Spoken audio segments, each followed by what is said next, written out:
সম্মেলন শুরু হলো এবং এই সংবাদ সম্মেলনের মাঝপথে আমি গতকাল একটা প্রশ্ন করেছিলাম ইফতেখার রহমান মিঠু, মিডিয়া কমিটির চেয়ারম্যান এবং আম্পায়ার কমিটির দায়িত্বে তিনি রয়েছেন। এই প্রশ্ন করার আগ মুহূর্তে একটা আলোচনা এলো ফ্রম নোহোয়ার এবং জানিয়ে দেওয়া হলো যে বাংলাদেশ প্রিমিয়ার লিগ বিপিএল পরের আসরে কোনো দলই কনফার্ম না। এরপর বলা হয়েছে যে আপনারা বলছেন যে এই দল কনফার্ম, এই দল কনফার্ম, বিভিন্ন দলের কথা আসছে, কিন্তু কোনো দলই কনফার্ম না। এখন পর্যন্ত আমাদের সাথে কোনো দলে কনফার্মেশন হয় নাই, কোনো দল খেলছে এটা নিশ্চিত করা হয় নাই। আলোচনাটা খুবই গভীর, সিরিয়াস। এই বক্তব্যটা যে কেউ দিয়ে দিতে পারে যে বিপিএল এ কোনো দল ফাইনাল না, কোনো দলকে ফাইনাল করেনি বিসিবি, কিন্তু এটার গভীরতা একবার চিন্তা করে দেখেন।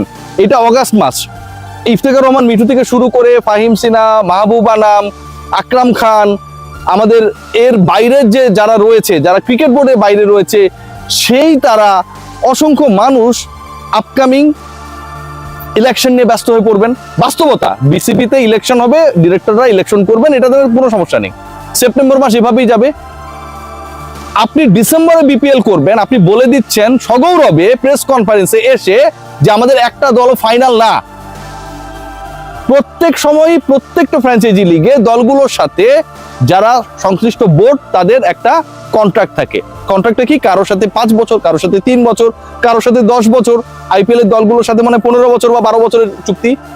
এই চুক্তি ধরেন শেষ হয়ে গেল, আইপিএল গভর্নিং কাউন্সিলের দায়িত্বশীল কেউ অথবা বিসিসিআই যিনি প্রেস কনফারেন্সে ওই মুহূর্তে কন্ডাক্ট করছেন তিনি কি এসে বলবেন যে আগামী মৌসুমে শাহরুখ খানের কলকাতা নাইট রাইডার্স নাই, কোনো দল কনফার্ম না?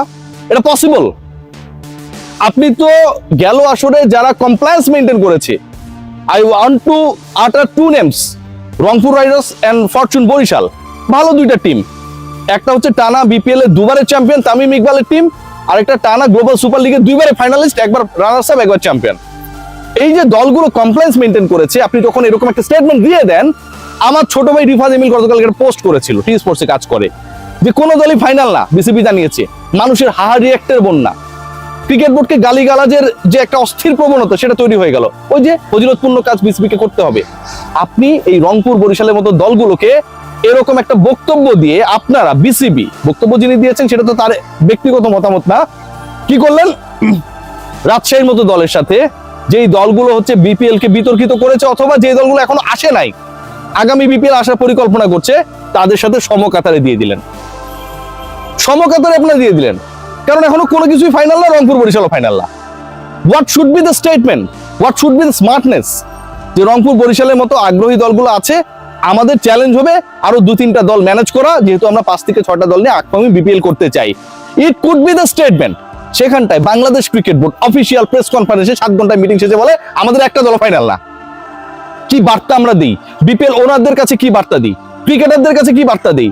বহির্বিশ্বের যারা বিপিএল কে ফলো করবে অথবা যারা ক্রিকেটার হিসেবে খেলবে এখানটায়, তাদেরকে আমরা কি বার্তা দিই? আমরা কি বার্তা দিই?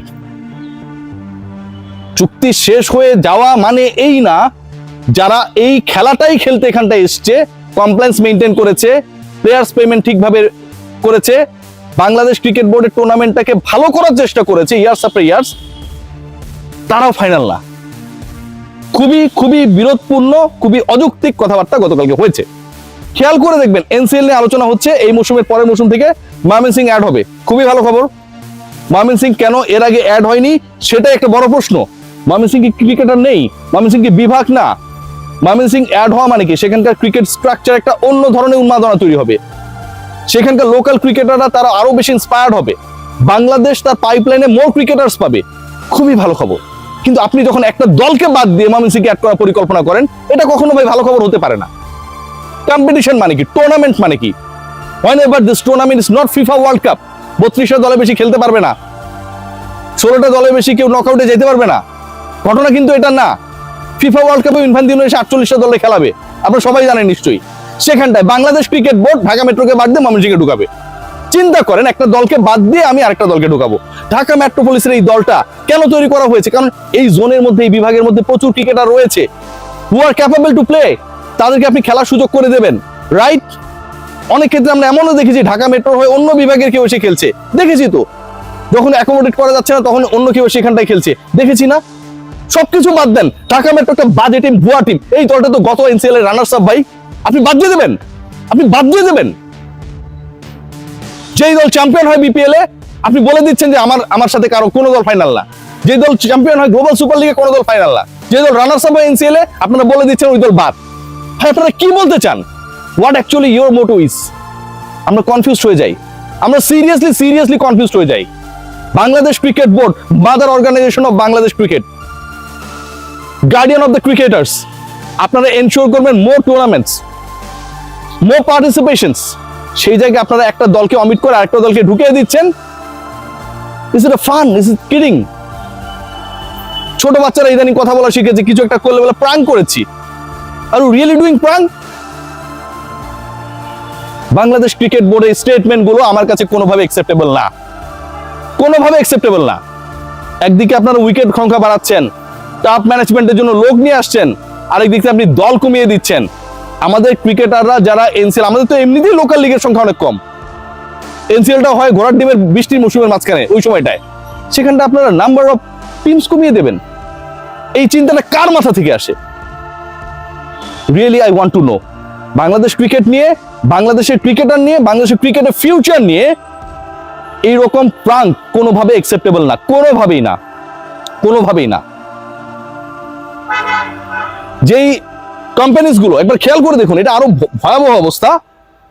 তারা বিপিএল এ বিভিন্ন সময় ছিল, বাংলাদেশ ক্রিকেট বোর্ডের কর্মকাণ্ড করতে গিয়ে তারা দেনাদার হয়েছে, তাদের নাম পর্যন্ত আপনারা প্রকাশ করতে তিনবার ভাবেন। এই দলগুলো কি দেনাদার গতকালকে হয়েছে যে আপনি রিভাইজ করছেন, তালিকাটা দেখছেন ভুল করলাম কিনা? Definitely not. Years after years Bangladesh cricket বোর্ডকে ভুগিয়েছে, এবং তারপরে হচ্ছে তাদেরকে নিয়ে আপনারা ডিসকাশন করেছেন।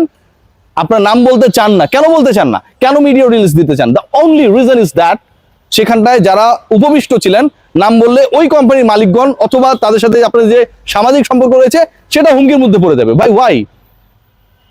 আমার পুরো ক্রিকেট বোর্ডের টাকা, ক্রিকেট বোর্ড নিজের টাকা দিয়ে টুর্নামেন্ট চালাচ্ছে, প্লেয়ার্স পেমেন্ট দিচ্ছে, এটা ওটা করছে, অন্যরা বকেয়া রাখছে বছরের পর বছর। ক্রিকেট বোর্ডের টাকায় এত কিছু হচ্ছে, পরিচালকদের এটাতে গায়ে লাগে না। আর অন্যরা হচ্ছে দেনাদার, তাদের নাম আমি প্রকাশ করার জন্য আমি তিনবার ভাবি। Unacceptable, very much unacceptable. সবাই ভালো থাকবেন, অনেক বেশি ভালো থাকবেন, অনেক বেশি ফজিলতপূর্ণ আলোচনা করবেন।